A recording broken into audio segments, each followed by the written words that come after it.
আমরা তো এই নির্বাচন ব্যবস্থার সংস্কার কমিশনের প্রস্তাবকে মেনে নিয়েছি, তারপরে উপদেষ্টা পরিষদে এটা সংশোধিত হয়েছে, ফলে আমরা তো সংশোধনটাই মেনে নিয়েছি, বরং যারা আপত্তি করছেন তারা সংশোধনের বিরোধিতা করছেন, আমরা বিরোধিতা করছেন। আমরা এই সংশোধনের উপরেই বহাল থাকতে বলছি, বরং এটা আপত্তি দেওয়াটাই হচ্ছে প্রবলেম। ওখানে মানছেন কেন? যখন নির্বাচন ব্যবস্থার যখন সংস্কার কমিশন আলোচনা হল তখন তো ওনারা আপত্তি দিতে পারতেন, রিটার্ন আলোচনা হতে পারতেন, অনেক প্রক্রিয়া তো ছিল, কিন্তু সেখানে মানা হলো, উপদেষ্টা পরিষদের মিটিং হয়ে গেল, তারপরের দিন এসে চিঠি দিয়ে বলছেন যে না, এটাকে সংশোধন করতে হবে। আমরা মনে করি এটা একটা অ্যালার্মিং, যে লেভেল প্লেইং ফিল্ড লঙ্ঘন করার এই প্রবণতা ইলেকশনের 4 মাস আগে, এটা আমাদের সুষ্ঠু নির্বাচনের জন্য একটা অশনি সংকেত। আমরা আবেদন জানাবো দেশবাসীকে, রাজনৈতিক আমাদের বন্ধু রাজনৈতিক সংগঠন সহযোদ্ধা, ফ্যাসিবাদ বিরোধী আন্দোলন যেন একসাথে রাজনীতি করেছি, আমরা যেন আগামী নির্বাচনটা নিরপেক্ষ করতে ব্যক্তি দলের ঊর্ধ্বে উঠে দেশ এবং জাতির স্বার্থকে বড় করে দেখি। না, পিআর আমাদের কোনো সাবজেক্ট ছিল না আজকে। পিআর থেকে আপনারা সরে গেছেন? নো, এই দাবির উদ্দেশ্যে আমাদের কর্মসূচি অব্যাহত আছে। আর সেক্ষেত্রে গণভোটের ব্যাপারে তো বললাম, গণভোটের ব্যাপারে কমিশন কি বলছেন? আপনারা নভেম্বরে গণভোটের কথা বলছেন, রাইট?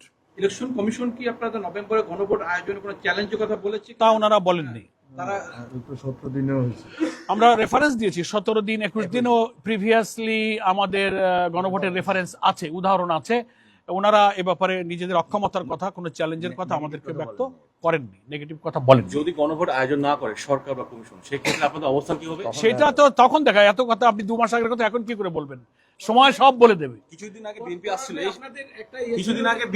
বিএনপি এসে বলে গেছে ইসলামী ব্যাংক সহ কিছু প্রতিষ্ঠানের কর্মকর্তাদের নিয়োগ না দেওয়ার ব্যাপারে আপনাদের অবস্থান কি? এটার ব্যাপারে আমরা ঘোর আপত্তি, আমরা স্টেটমেন্ট দিয়েছি, আপনারা হয়তো শুনেছেন, মিডিয়াতে আমরা বলেছি পরিষ্কার, আমি স্টেটমেন্ট দিয়ে বলেছি এটা খুবই দুঃখজনক যে প্রতিষ্ঠানগুলো আর্থিক প্রতিষ্ঠান, বেসরকারি প্রতিষ্ঠান, অনেক প্রতিষ্ঠান এরকম আছে, এবং জামাত ইসলামী যে প্রতিষ্ঠানগুলোর কথা ওনারা বলেছেন এর কোন একটার মালিকানার সাথে জামাত ইসলামের কোনো সম্পর্ক নাই, দলীয় নাই।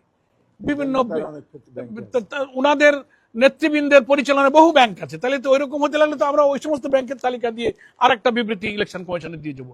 এটা একটা ব্যাড ট্রেডিশন, এটা উচিত নয়।